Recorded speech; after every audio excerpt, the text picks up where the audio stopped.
Good evening, CineNerds. Welcome to another episode. I'm Ryan. I am your classic center, JP. Classic Sinner, huh? Well, I guess from that note right there, we can just say what we're about to review. What are we reviewing this week? We are reviewing the film Sinners, starring Michael B. Jordan. Whenever I say the name of this movie, I think of Tommy Boy. Who's a sinner? um, so, initial reactions on this, I'll go ahead and go first since this was your movie. Yeah. Uh, I was pretty psyched about this movie, and this is a movie that when I first saw the some of the first trailers for it, I really didn't have much of a desire to see it. But then as other trailers came out, I got a little more hype for it. And then while I was on tour, back a few months ago when this first hit the theaters, I actually rushed. There was a theater right next door to the venue we were playing in Utah, and I literally did sound check and walked across the parking lot to the theater and sat down and watched this movie. Went to the actual theater and watched this one, and I watched it again a couple days ago since it hit HBO Max, and I fucking love this film. And I've said a lot of things about this film, and like I actually went on the whole damn enchilada podcast and said my gripes about this film, and we'll dive into that as we go through this. But this film as a whole, like I left the theater like really enjoying this film, but it does have its quirks that I do have issues with.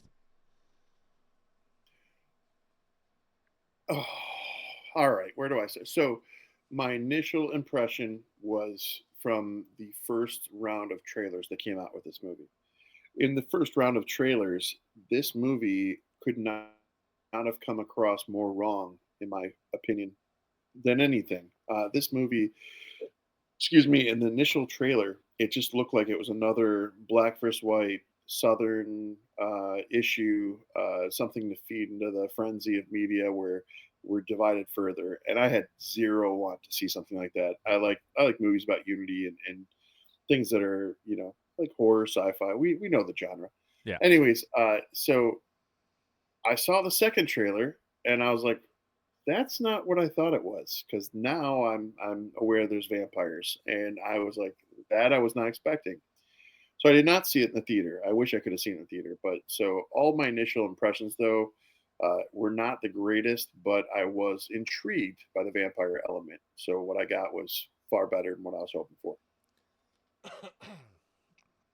Yeah, and that was my issue when I had no interest because the original teasers for this, like I had no clue it was even a vampire film. Like it was Yeah, just me either.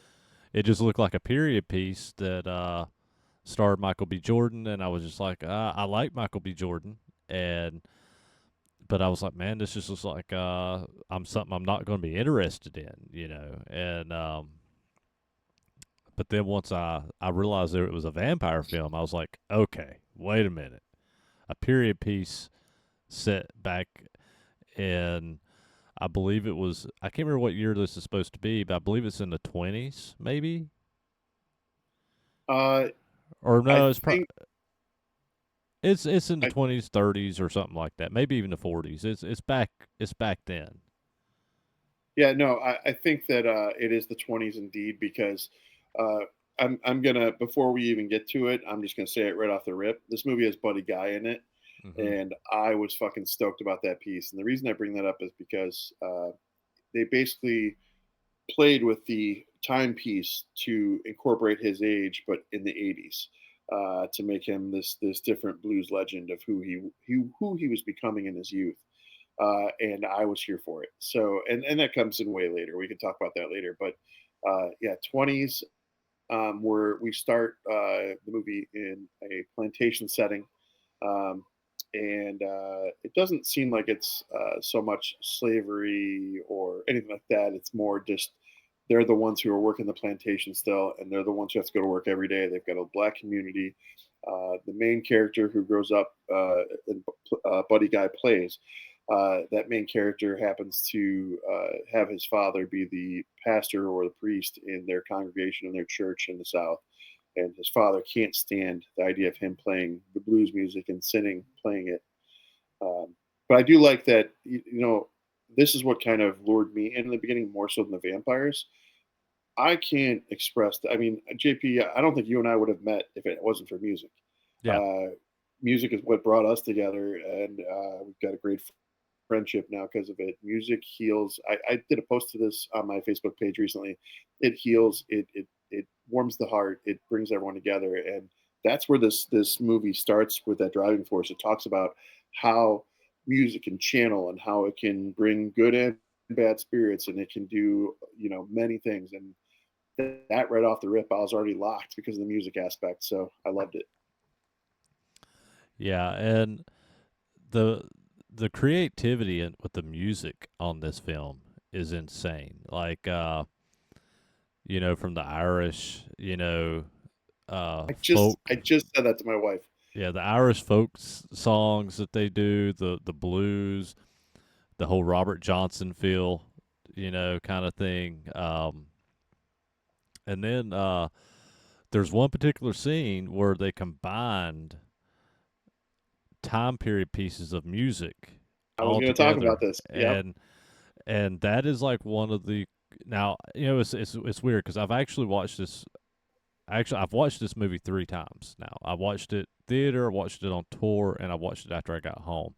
And um, I loved that that piece of music where you got Absolutely. you got you got a combination of present day 20s music and all the way back into ancient music, all the way to music from the future, all combined into one song. And I can't remember who was watching it with us while we were on tour, but I remember somebody saying, "Oh, that's kind of annoying." But I thought it was genius. I thought the scene was great, like with the bringing in the ghost It, of it past and embodied. present Go and ahead. Sorry to future. interrupt. Yeah, the kind of the ghost of past, present, and future, all combining this music as in one piece, and I thought it was beautiful. I mean, and the music is just incredible and throughout this whole film. So the antagonist, the main vampire guy, he clearly is Irish background. Hmm. Hence, we get the Irish folk music and the Irish jig and the dancing, and so you get that aspect. But when they're doing that intro and they're talking about how music can summon good and bad spirits, it can tap into all these things, and talking about how it basically doesn't have the restrictions of like dimensional issues.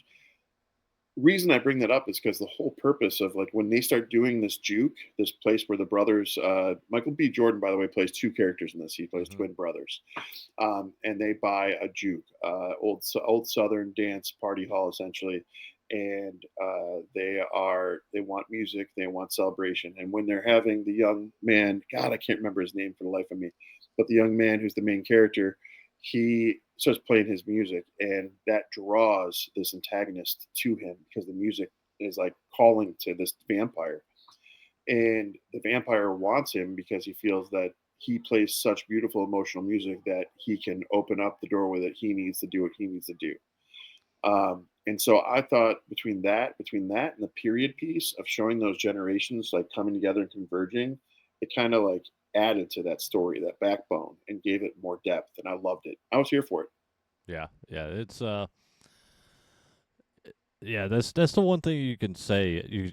One of the big takeaways from this film is just how everything comes together with music, and the the head vampire basically every bit of knowledge that somebody has whenever he turns them, he gains is kind of the deal. And so he wants this guy's music. He wants to be able to have access to this guy's creativity. He knows that he's such a creative artist that he taps into kind of what I was saying a minute ago with ghost of past, future, or past, present, and future uh, artist, and he knows that this kid is something special, and He wants those gifts. He wants that knowledge. He wants that creativity. Is why he wants this guy so much. And that whole aspect of this movie is so good. Absolutely, I love the music aspect, and I love the fact that the music coincides with vampires. One of the only other movies that does it like that for me is Queen of the Damned. I thought Queen of the Damned was great because of that element too. The music is what draws them together. That the whole violin scene in Queen of the Damned, all that is just beautiful all around. But in this instance with Sinners, that is the vampires and the music are the saving grace. We'll say. Yeah. And I say that because I do like the story. I do like what's happening. However, I also feel, and I've heard a few people say otherwise, and they argue with me that they don't think it's the case, but it is. It is literally the story. You take away the music element and the which it even still is similar. But you take away the music element and the depth with it, and you've got From Dusk Till Dawn. I'm sorry. Hmm. Yeah. And that's been my gripe. I want to go ahead and tell you my two big gripes about this film. One was all these people that reviewed this film when it came out, and this was my issue with it. This was my big problem at the time, and I was being very vocal about it. Was a lot of these people that were reviewing it were coming out and saying it's the most original vampire film that they've seen in decades, and the first thing that come to mind was this is basically a plantation version of From Dusk Till Dawn. First off, and second off, if you think this is the most creative vampire movie you've seen in decades, then you've not ever watched Let the Right One In, because that was an original take on a vampire film. And but you know, and I've even argued with Rick from the Whole Damn Enchilada when we were talking about this. He had talked about, oh, this movie's so good, it's so original, and he was even one of them. And I call him out on this because we had a conversation off camera, and this is kind of why I jumped in and put my 2 cents in when they reviewed this film. Um, and it wasn't just him. There's big reviewers that talked about how this is the most creative film vampire film they'd seen in years. But he had talked about how great this film is and how original this film was. But then he kind of was like, it's kind of like From Dusk Till Dawn. I'm like, well, let's rewind. You just said it was really original, but you just said it's like From Dusk Till Dawn.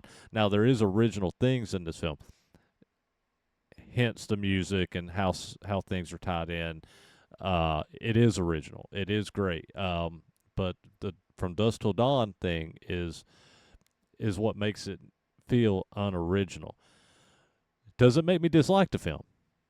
That's it's actually the people reviewing this film, and I use Rick as an example. I'm not trying to throw him under the bus because I love the guy, I love the podcast, but he's not really the main one. He kind of agreed with me once I said it.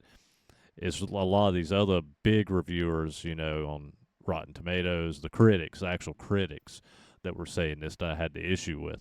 Um, my other big issue with this film is this film could have easily had 15, maybe even 20 minutes cut out of this film. This movie, the first at least 30 to 40 minutes, drags. There's good elements in it, but it drags. It takes them for fucking ever to get to the vampires and the bar scenes and stuff. Uh, it's literally like the first 30 minutes is them trying to recruit people to come set the bar up, and it's like So, but I think that plays a part into this, right? it plays a So, part. like, It plays a part, but it drug out too long. I kind of disagree. I think that they were necessary drags, if you will, because the characters we meet along the way become your primary characters, who are now the main characters in this group setting in this juke. There, there was literally, I don't know, probably about 100 people inside of this place, but you've got it down to these, like, I think it's around 8 characters at this point, maybe Hmm. 10, and these are the people we meet in that 20-30 minute window. I do agree it's definitely could have been done differently, where it could have been tidied up for sure and still delivered the same message. But it I think it was kind of necessary Maybe I'm exaggerating with the 15-20 minutes, but definitely 5 minutes could have been cut from this film. for I mean, sure. there's All the movies definitely nowadays could have, yeah. yeah, there's definitely some time in there that could have been cut. Um, So Go ahead. I thought, okay, I was just gonna say so to me, the anyone saying this is not like From Dusk Till Dawn. Literally have you literally have criminal brothers. One wants to do the right thing, and one wants to try and be done with it all and get something like long term established. You've got a genre shift in the middle of the movie where you go from all of a sudden we're going for money or whatever the goal is that we're going for in a criminal element, and all of a sudden, wham, vampires. And then you've got one brother turns, you've got a bar club setting, you have to survive the night. All these things are definitely elements that were all from Dusk and Dawn. Is that saying that it stole from Dusk and Dawn? No, I Mm. do think they have their own entities and their own details that make them different. For instance, from Dusk to Dawn, quirky, fun, energetic, and very intense, if you will. And then you've got this movie, Sinners, which actually has way more depth. I feel like there is a lot more being explored here as far as you've got the South, you've got religion, you've got family ties. There's more happening here on a deeper level. But as far as a fun, good time, from dusk to dawn all day. Yeah. Oh yeah. And I use the comparison of this film as "Oh Brother, Where Art Thou" meets "From Dusk Till Dawn." Okay. And I love "Oh Brother, Where Art Thou." It's one of my favorite films. You know, I love the music in it. It's a time period piece. It's kind of set in the same kind of time period. You know, and I think that's what gives me a little bit of that vibe. Um, Now, for me, I would watch "Oh Brother, Where Art Thou" over this film all day long. That's me. But uh, Ryan Coogler, the guy who wrote and directed this, now this is a guy that came out of fucking nowhere. Do you know much about him? No, I don't. So this guy came out of fucking nowhere. This guy was a nobody. Like whenever he wrote a script for a little movie, and he submitted it to Sylvester Stallone. And this is kind of a Stallone story, kind of the same thing with he did with Rocky. He wrote this script. He submitted it. You know, the studios wanted it, but they wanted other directors, actors. He was adamant that he wanted to write or act and direct in this film. So Ryan Coogler did the same thing. He wrote a film. He wrote a script. He took it to Stallone, and Stallone said, I love this. I want to make this film." Ryan Coogler said, "I want to direct it," and fought Stallone on directing this film. Finally, Stallone agreed. He'd give him the same shot that Stallone had, which that film was Creed. His first film was Creed. Now, I love the Creed film, especially the first and second one. The third one, not quite as much, but I think he only directed the first one. So he was the guy who actually wrote and directed the first Creed film. After this guy fucking lands Black Panther and Wakanda Forever. I mean, this guy came out of nowhere and then went into fucking Marvel territory. He's doing the whole reboot of the Rocky genre with Creed, and he's doing Black Panther. He's doing Marvel films, and I read an article that he did Sinners because this was a way for him to get away from other franchises, and he wanted to do something on his own. And this was kind of that first thing, since all these franchises that he kind of turned into a pet project that he wanted to actually do something different. So I have not seen any of the Creed movies yet. We are going to have to change that. Yeah, listen, as a diehard, lifelong fan of Rocky, you're absolutely right. And that's the thing is, I didn't know the extent to how deep it goes into Rocky, and I because of that in itself, I need to. Now let's rewind here to him establishing himself and getting away too, and also being tied into Marvel and franchises. I also want to just point out that anyone, I feel like anyone lately who runs into Michael B. Jordan usually has something good happening. Hmm. I don't. He's one of the. I think as far as the black actors are out that are out there, I think he's one of those actors. He's kind of like, I don't know much about him in life, but he comes across, and I hope it stands true. Comes across as kind of like a black Keanu Reeves, like just a Yeah. kind, genuine person. And so, when he gets his name on something, I'm interested. I'm intrigued. I want to know about it. So Oh, absolutely. And Michael B. Jordan is. I've said this in the past. He is definitely probably my favorite modern black actor, African American actor. Um, I've liked him. There has not been a film that I have seen him in that I have been like, he's awful in this. He has been good in every film I have seen him in. I even liked him as the Human Torch in the shitty Fantastic Four film. But I did really, that's the only Fantastic Four I didn't see. yeah, and I loved him as Johnny Storm. I thought he was great as Johnny Storm, and obviously I'm not a big Black Panther fan, but he was fucking great in Black Panther. I agree. Creed, the Creed films. You believe that he is Apollo Creed's son. Like he's so good in it. Like everything I see him in, he's Did he. you did you see the Netflix show Raising Dion? I did not see that. Man, go check it out. You want to talk about something getting props and respect, like, so he's a small part in it, but he fought to produce, and I believe he directs quite a handful of the episodes, if not all. But he fought to make that show happen on Netflix, and we got a couple seasons out of it. So good. I'd like to see more. I got my son who's 12 now, but he watched that with me when he was 9. We loved it start to finish, 'cause it's literally about a little boy who comes into his own, finding out superpowers, and he doesn't know what to do with them, and he's just struggling. And then it shows the parental side of it, where the mom is trying to raise a young boy who's got these powers and not deal with it in a wrong way. So it's really really cool. The protagonist, the antagonist, and those solid. It's just good. It's really good. Yeah. So yeah, anything he's in, I'm all for. Yeah, I'll check it out. 'Cause that one I've missed that one. I didn't know anything about it, so I'll have to look that one up. Um, By the way, those of you watching on YouTube, do I look spooky enough with my candlelight?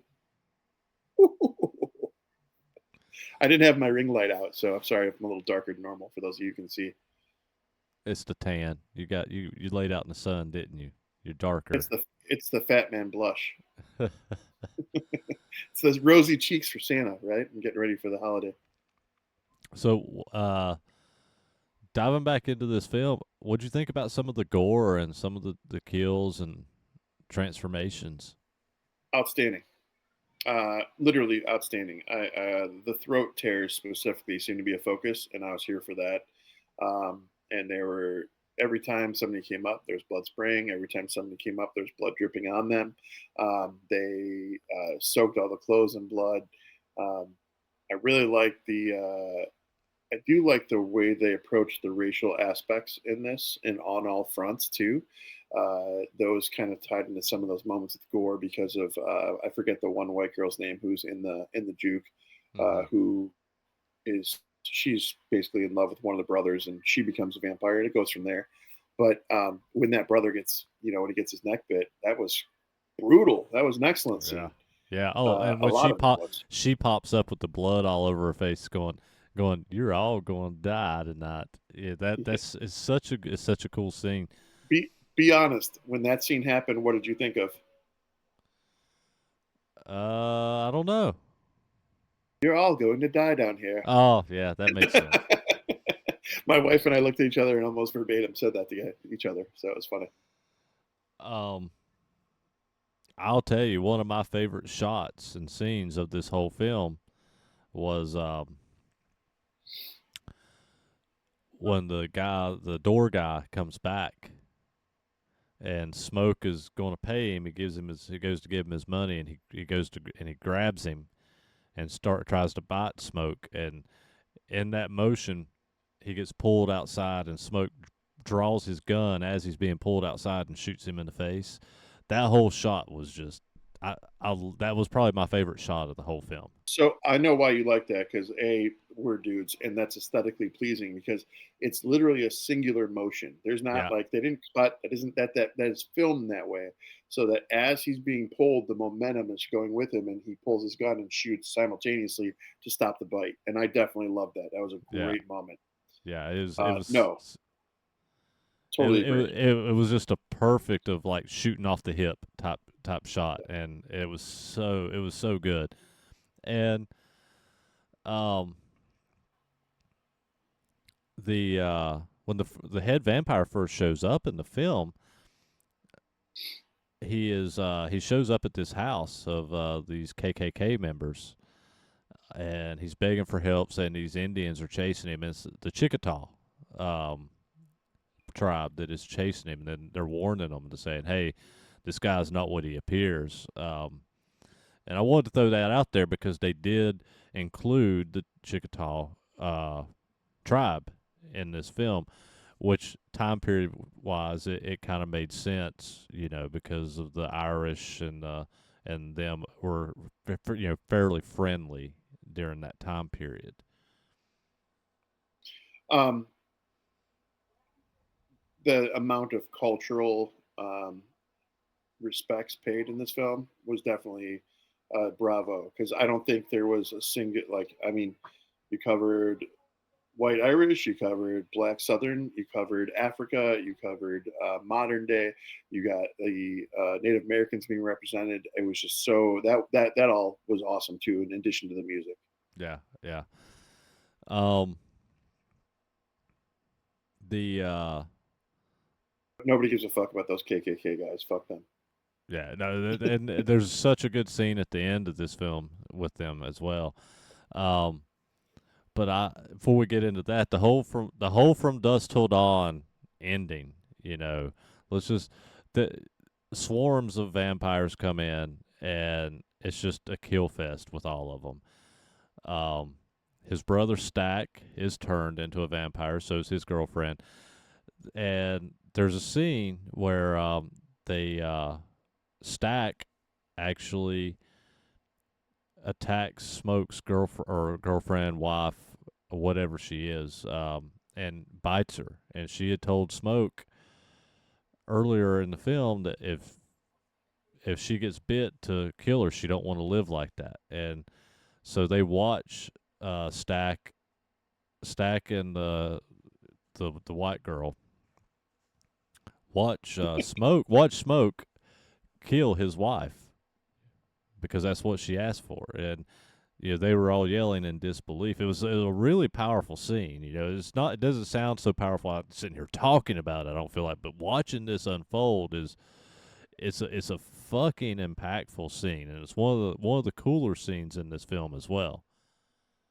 I mean, I think most of us would do anything to respect a loved one's wishes and also to stop their soul from being turned to that. So if that were the case, so I definitely felt that moment for sure, and I'm glad he respected her wishes in a real world setting. Not that there wouldn't Yeah, be vampires, but if you had to respect someone's wishes, I mean that's hard shit. yeah, Making those calls is hard shit. yeah. And the all the way into the final battle, between Smoke and Stack, and the cousin, the blues player cousin, and the head vampire. Um, it all plays out so good. And if you've not, I don't really want if we were want to tell all the ending of details, but it turns into a pretty epic battle, and that whole sequence of them actually defeating the head vampire it becomes kind of an epic um, feeling scene, you know. Yeah, no, without a doubt. And I love those moments where and it was funny. Sorry, I this whole end scene really does resonate with me. And like, so some of the final moments with the head vampire, those are magical because that Well, vampire is the, and really dialed in. He's dialed in, and they're also the cousin is praying, and then the head vampire comes up and starts saying the prayer and the scripture with him. Yeah, and but he's doing it to like mock him, but he doesn't realize that the item that he hits him in the head with, he's just blessed. Hmm. Says, "You notice that burned Yeah. on him?" Yeah. So it was there was a lot of little fun elements there. The big battle at the end was definitely cool. But I do think that that antagonist was perfect for this. He just there's something about him, the way that he was fixated on him, the way that all the people felt every single blow that happened to him, and they would go back and forth and pan and show you, Hmm. just wonderful. So you know, if I do have my problems with it not being original, but I do really enjoy it. This is one of those movies too. Like you sit with it for a minute, you think about it afterwards, and those are always good movies. But like for me, like even talking about it now, and we're talking through it, I'm finding little parts that I really liked a lot more than I thought I did. Yeah, yeah. It's the movie. You know, I complained, and you've complained. You know that it's not that original, but it is fucking good. You can't deny this film is really fucking good.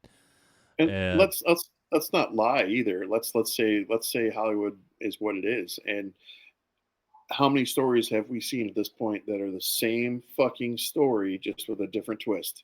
yeah, So, I mean, at this point, everything can remind you of something in music and in movies. So, this is again one of those situations where I say, don't overanalyze it. Just let yourself enjoy the movie, and you'll enjoy yeah, it. yeah.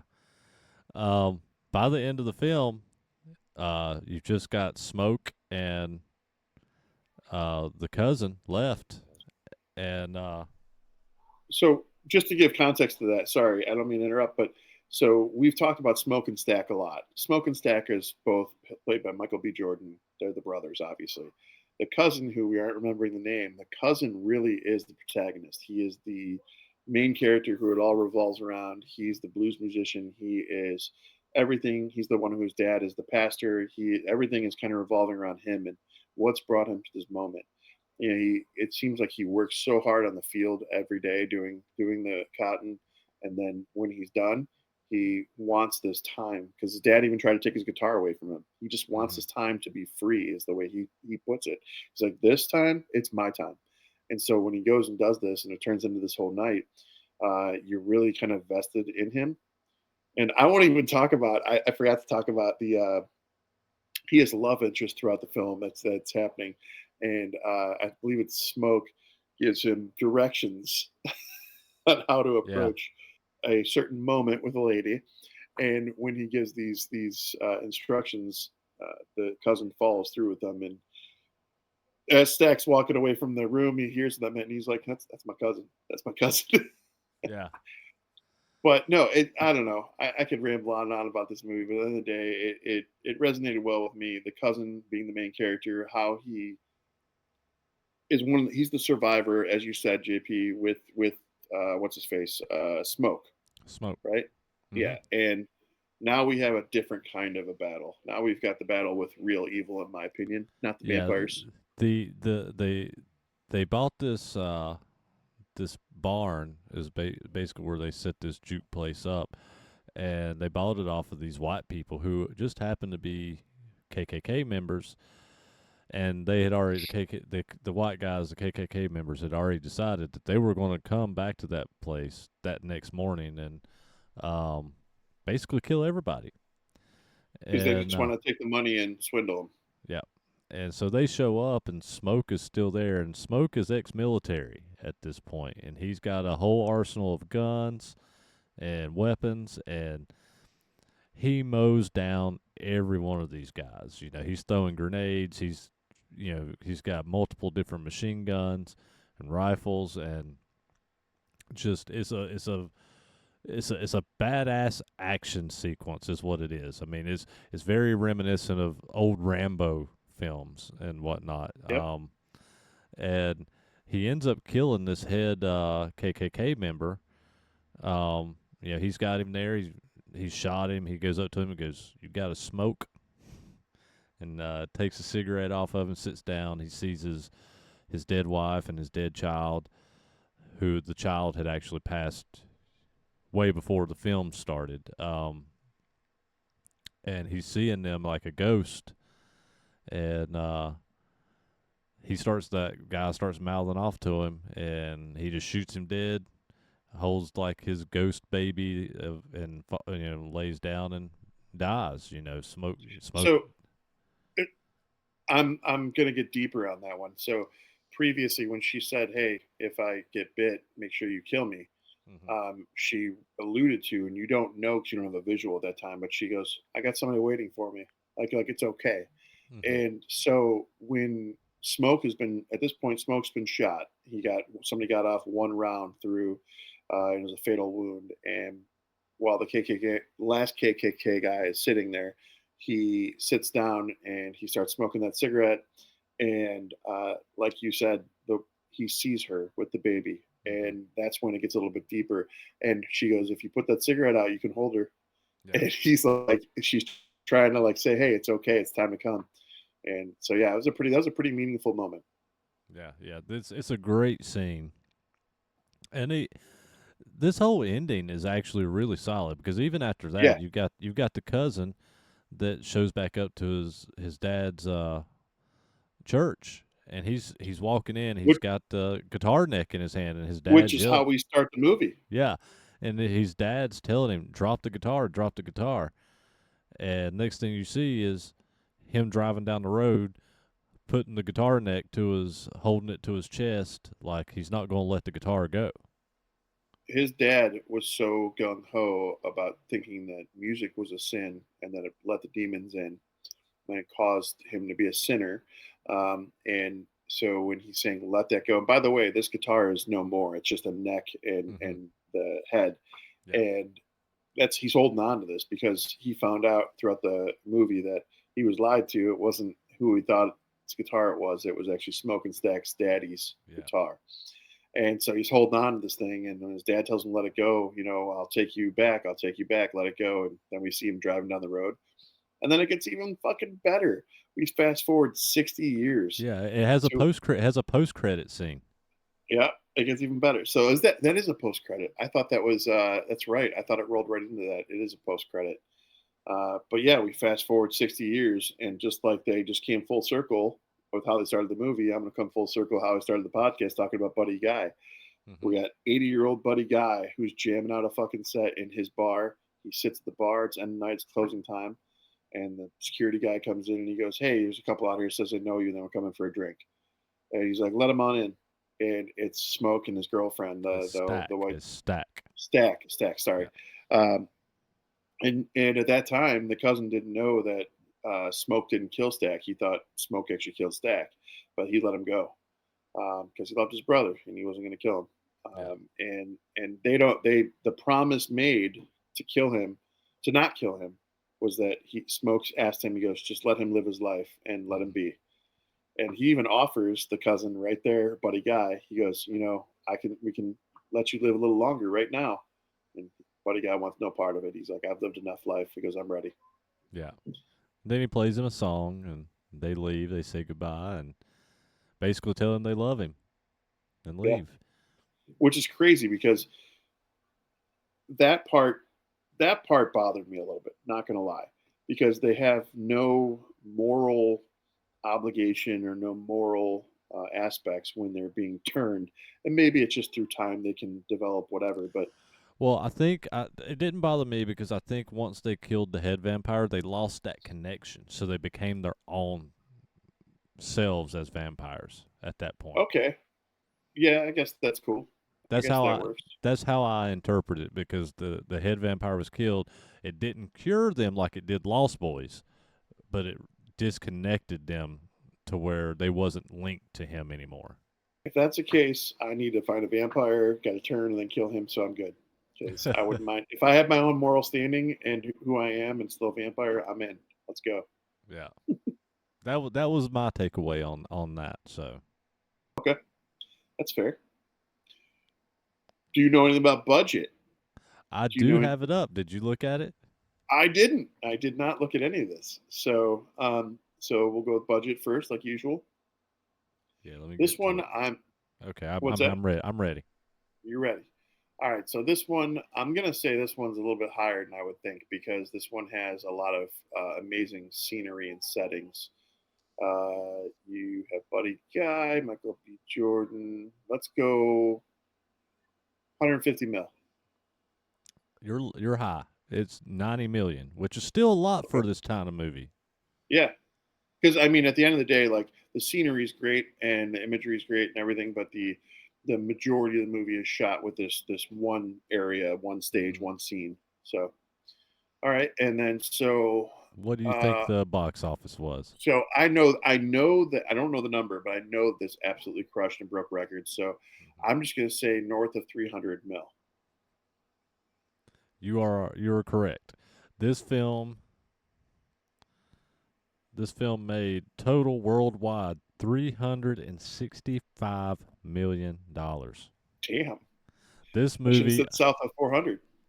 un, unlike last week's episode where Craven tanked at the theater, Anked. this film fucking crushed. I mean, this film made fucking money, and I I read something earlier that Ryan Coogler did this film because, like I said earlier, that he wanted something to do something different that wasn't tied to a franchise or part of a franchise, and this was the film he came up with, and that he had no plans for a sequel for this film, and but the way this film ends, he kind of leaves it open for a sequel, and with showing that Stack is still there in the, and whatnot, Stack and his girlfriend. and his girlfriend.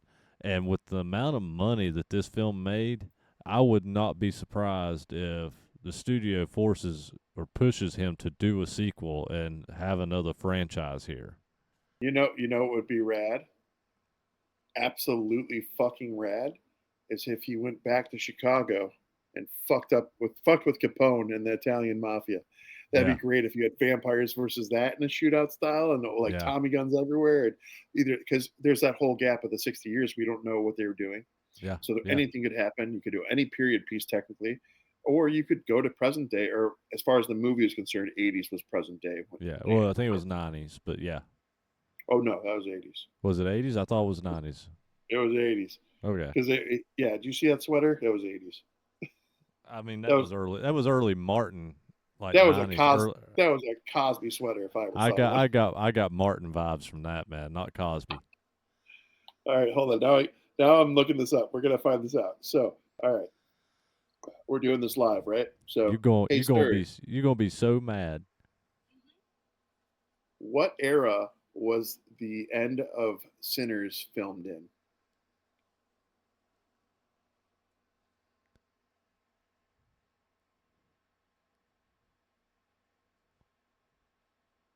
Thank you, Ryan. It was 1991. Oh, Jesus Christ! So it was still the 80s. Okay. Did it say what it was? Oh no, I thought you were fucking with me and you looked it up. No, Oh no, I was fucking with you, but I didn't look it up. you son of a bitch. Uh, Jack and I'm pretty sure it was Buddy 90s. It Guy. could have been late 80s, but I'm pretty sure it was 90s, early 90s, because it was like Arsenio Hall. Well, I guess that was late 80s, Arsenio Hall. Damn you. In a What, you scene find it? set in the early 1990s, an older Sammy, played by Buddy Guy. Sammy Yeah, was that character we've yeah. talking about, not the cousin. hmm Sammy. I thought it felt more Martin than Cosby. It does have elements of like the first Tribe Called Quest album, so I'll go. All Yeah. right. Um. All right. You ready for ratings? Yep. So this was your pick, so I'll go first. All right. So, like I said, I've had my issues. I think this film could be way better if it was some of the first 30 to 40 minutes of this film cut down a little bit. I'm not going to talk about my issues with other critics because that's neither here nor there. I can't hold that against this film if I'm rating it. But for me, this film does drag a little bit in the first half hour or so, And to me, that's what hurts this film. This film could have been, I think it could have been so much better.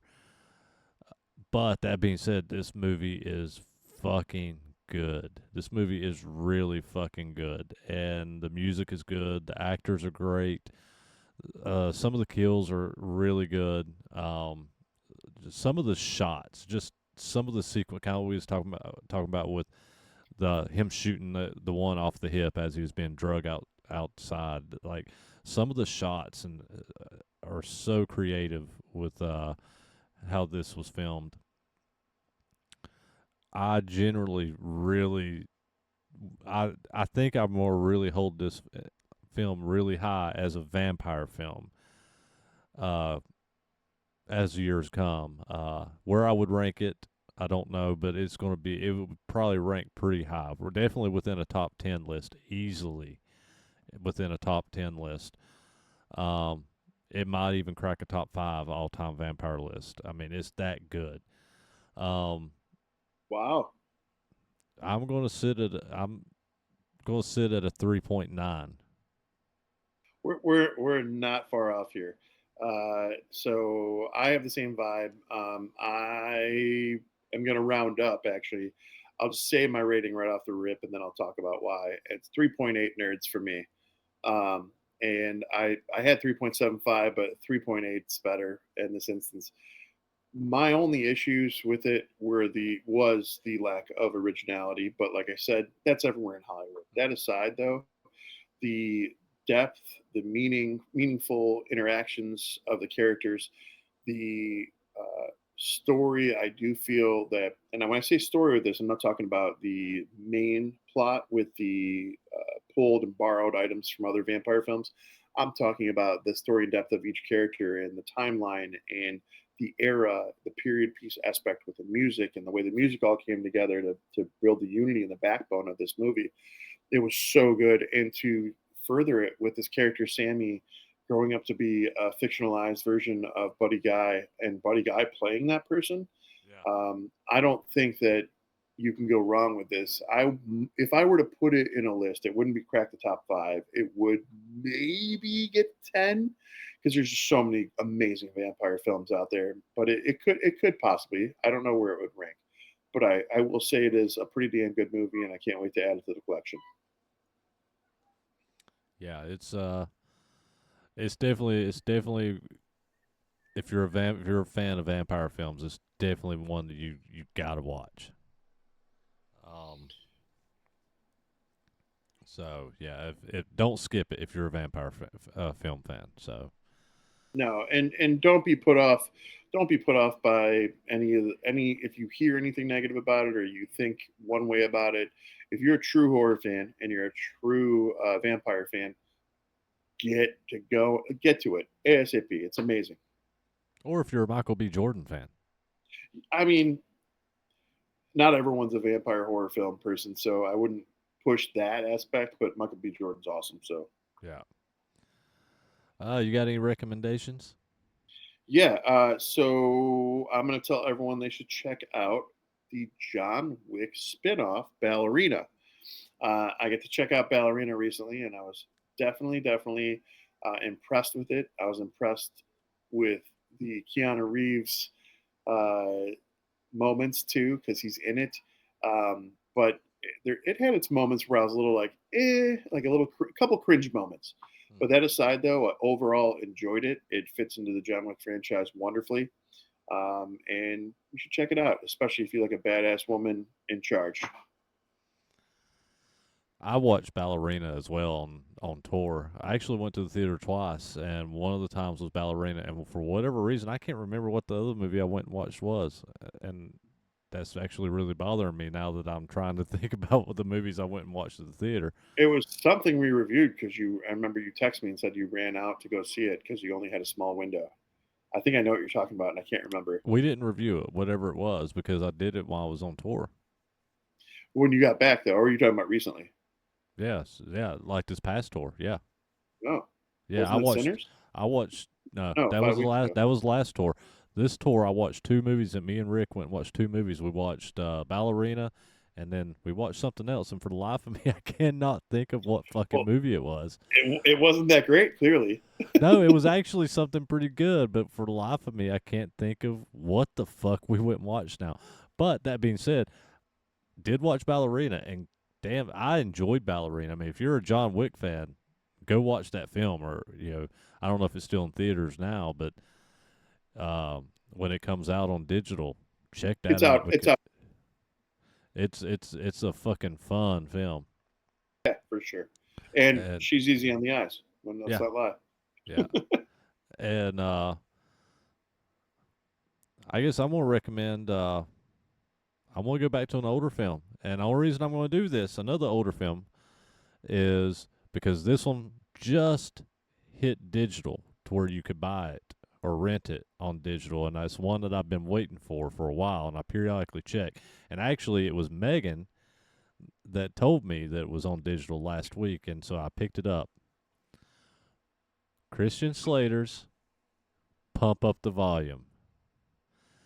And I fucking love Pump Up the Volume. It's probably one of my favorite Christian Slater films, and also Samantha Mathis, which is very easy on the eyes as well. And I've actually met Samantha Mathis, and she is such a sweetheart. But that is actually available on digital now to rent or buy, and I bought it. And if you've never seen Pump Up the Volume, go watch it because, and if you like old Christian Slater movies, like in the vein of Heather's, then you're going to fucking love Pump Up the Volume. Did you watch SFW yet? No. I'm still telling you to go check that out if you like Pump Up the Volume. But anyways, Christian Slater. On that note, real quick, he has been everywhere for me because I told you I've been watching Mr. Robot, which is phenomenal. And then I have been told that I need to watch. It's the new movie. It just came out. Is it Point Click? I don't know that one. It's a movie. But he's in it. My wife just told me I need to see it, and I saw the trailer, and he's in it. And essentially, it's a movie where they wake up every day and they can't remember the day before, and pieces start coming together, and they find out there's a killer, and it's a whole thing. So maybe it's Click Click. I don't remember. Yeah, I don't know that one. I'll have to look it up because I'm not sure what that one is. I'm trying to see what's out on pre-order if I can find where stuff's on pre because I want to figure out what the fuck was it I watched. I'm a fucking idiot. What was it? We did review it. I told you. I knew it. 28 years later. Oh, you are an idiot. I am an idiot. So yeah, that was the two movies I watched on tour was Ballerina and 28 Years Later.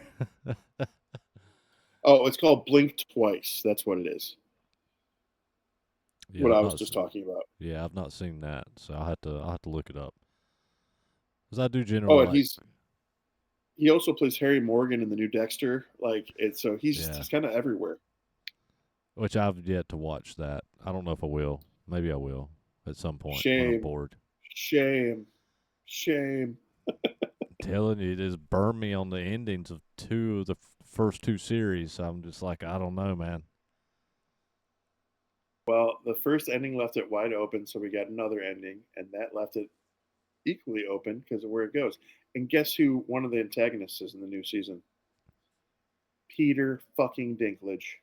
Really, Yep. And he's Toxic been doing all that. Avenger.